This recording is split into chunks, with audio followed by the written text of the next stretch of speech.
I'll go ahead and invite Mr. Lyons forward. I'm not putting a time limit on you, on either of you, anyone on your answers. I did give you those questions ahead of time though, so that you were focused and able to answer them directly.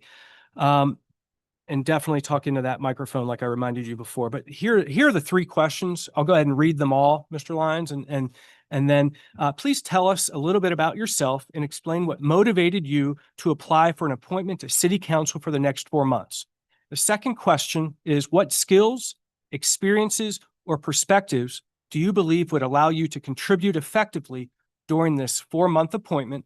And the final question is, please describe a time when you worked collaboratively with people who held differing viewpoints or disagreed with you. Thank you, Mr. Mayor, and I'll give a couple opening points. Colonel Bubar in the back said I had 30 minutes, so I'm not going to take that completely. On each question. On each question, yeah. There's other ones for that, right?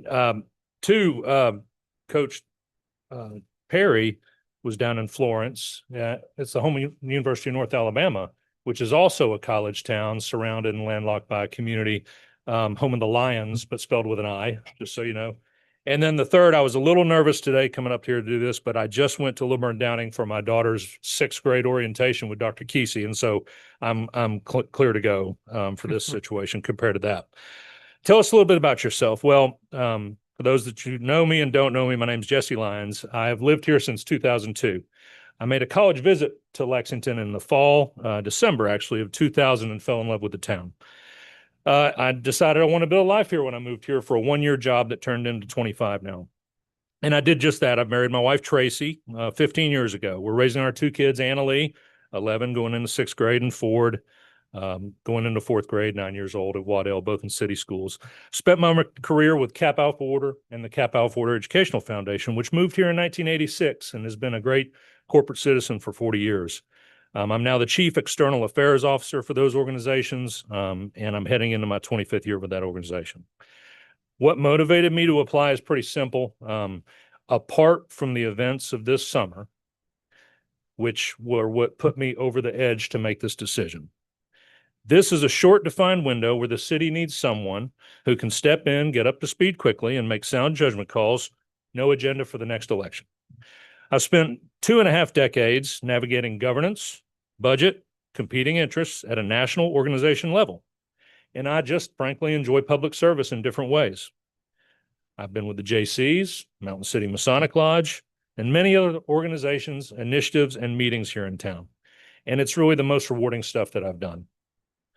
This felt like a natural way to put my experience to work for the town that has given my family so much, and it's theirs now. To put it a little bit further, I love Lexington. I love the community. I love Rockbridge, and I love all the parts about it. I like that there's differing opinions. I like that there's differing views. I love that there's people from all backgrounds, locals, transplanted locals, and folks that come here transient for a couple of years. And my wife and I have decided this is where we want to stay. Now, what skills, experiences, and perspectives would I bring? A 4-month appointment doesn't give you much time for a learning curve. You have to be useful almost immediately, and I think that's where I can certainly add value. Running communications, budget oversight, governance, board relations for my organization, which is a national multi-entity organization, means I'm used to working a room. I'm used to understanding the stakes quickly and helping a group move forward toward a workable decision, which I've seen here tonight. I'd like to point out one project. I won't have time to discuss 7 years of running the JCs way before this era of my lifetime, or 5 years running Fridays Alive. Friday night's the last one, I think. Make sure everybody goes to it, which contributed tens of thousands of dollars to maybe organizations and causes that I haven't volunteered for or been on a board for, but certainly supported. But recently, many of you will recall, I will point out the courthouse square renovation, which is certainly something that you have to look past to support at the beginning to see what the future is going to hold for it, just like the project you just discussed. This project coordinated public and private stakeholders, funding sources, and community expectations all at once. And that's about as close to a multi-year capital project for the municipality as you can get outside of sitting on council. On top of that, all the other communications work and day-to-day civic involvement for the past 25 years have given me what I've had. I'll continue on. A time that you worked with people who disagreed with you. I can't think of any time that I've worked on a project where people disagreed. Oh, the Courthouse Square project was a renovation example that was good here too. And I say that jokingly because pretty much I lead with humor, because why not? There's a lot of seriousness in the world. But from the beginning, an unstated mission of that project, and I'm not going to speak for the other people on the project because they're not here, was to end up with generally everybody being very proud and happy.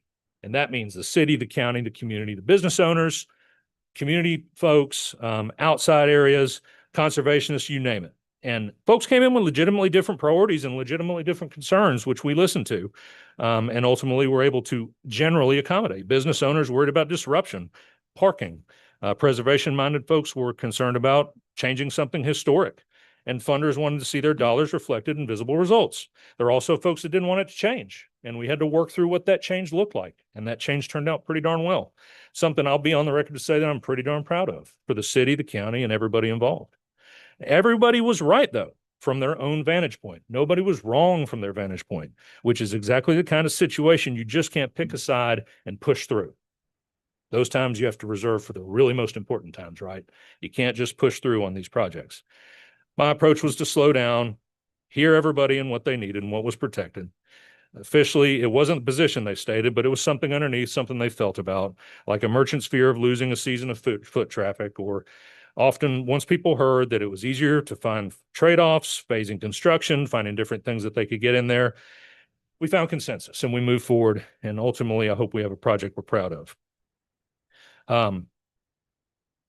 Those are the end of my prepared remarks, but I'll end with just 4 points because I'm marketing communications at the core. I love the community and where we serve. I see a need and I think I can fulfill it. And at the end of the day, I finished a book and I remember quite clearly that if you're find joy in everything you do, and I find joy in serving for the city. Thank you very much, Mr. Mayor and members of council. Thank you. Thank you, Mr. Lyons. Appreciate it.